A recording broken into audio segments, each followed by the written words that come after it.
Ako yung tipo ng tao na hindi needy. Independent at strong. Kaya lagi ako yung tinatakbuhan pag may problema sila. But sometimes, just want to fall apart. May mga days na I can't handle my own issues and problems in life. And I need someone. But I am not the type who asks.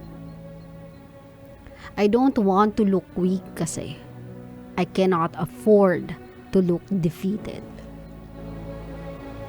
Then she came, a friend I never asked for.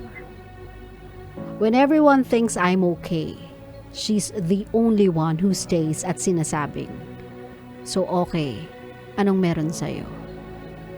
When everyone seeks for my advice, she's the only one who'll ask, "What do you need?" I never had to ask her for anything, but she offers me everything. Behind a strong person is a friend who makes sure that she stays strong. This is the type of relationship that I want in my life. Hindi puro love life. A friend for keep, a friend for life. I'm Annie. And shout out to my best friend, Cherry.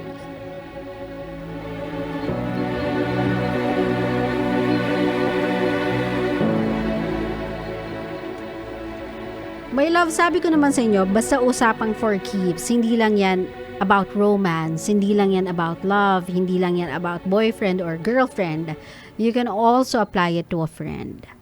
Marami kasi tayong makakasalamuha sa buhay natin that we will call friend. Yung dapat acquaintance lang, pero tinuturing natin silang kaibigan talaga. But then again, susubukin syempre yung relationship ninyo.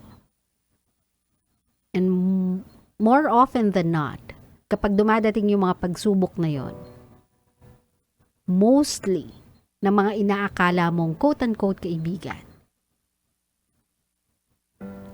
unconsciously at hindi mo sinasadya, we're being tested. And sadly, not all of them survives the test. Most of them fall apart. Masisira yung friendship nyo, magkakalimutan kayo, to the point na aabot kayo sa punto na tatanungin mo yung sarili mo, whatever happened to us? We were friends, we were close, diba? Natutulog tayo sa isang bahay, we had fun. Why? Bakit ganun kadaling nasira yung friendship na yun? Bakit parang ganun kabilis siyang nabasag? Parang isang pagsubok lang, wala na. Because, my love, some people were never meant to stay in your life. Kumbaga, kailangan talaga as we grow older, matapyasan niya mga yan. So that you can only keep those who are real with you and those who are worth keeping in your life. Some people, ang tagal na nang tinatakbo nila sa journey in life before they actually find someone na matuturing nilang kaibigan pang habang buhay. Minsan kung kailan ka pa tumanda, doon ka pa nakahanap. Kasi feeling mo, siguro pareho na kasi kayo mature. Wala na yung mga immature na tumpuhan, wala na yung mga immature na yamutan, yung may napipikon. Kumbaga na-skip nyo na yung level na yun. And now you are just talking about the serious things in life and the things in life that matters most. Maybe that's the reason why your friendship is now for keeps. Kasi mature enough ka na to really recognize what friendship looks like. Pero may mga iba sinaswerte mula childhood nila, yun na yung kaibigan nila.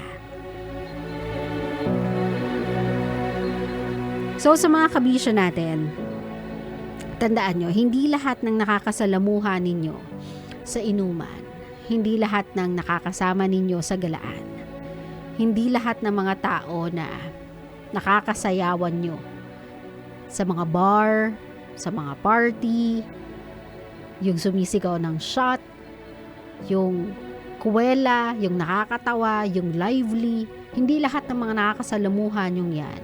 Sila na yung friends for keeps rather. There are those na hindi man sila mahilig dyan. Sila man yung mahilig sa hanggang kape lang.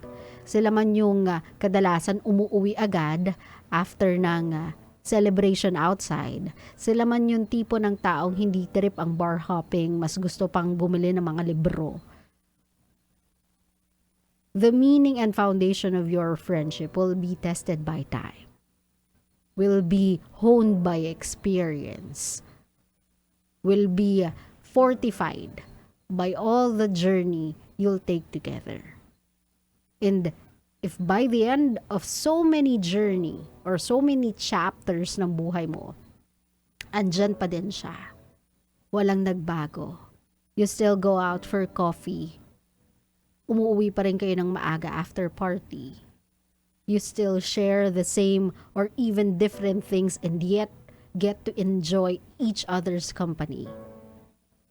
Then, my love, you just found a friendship for keeps. Sabi nga nila, mahal, diba? Ang love life, napapalitan at napapalitan at napapalitan yan. Pero ang mga tunay na kaibigan sa buhay mo,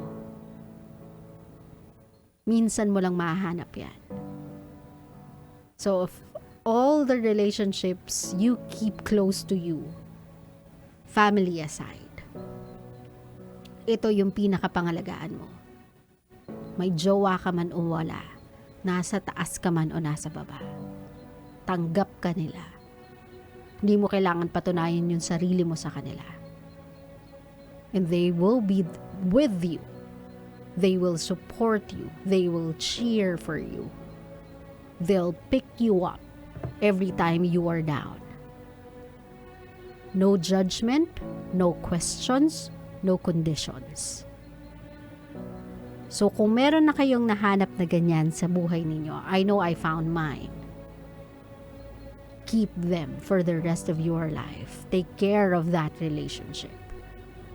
Kasi my love, sometimes, makakahanap ka ng ganyang tao once in a lifetime.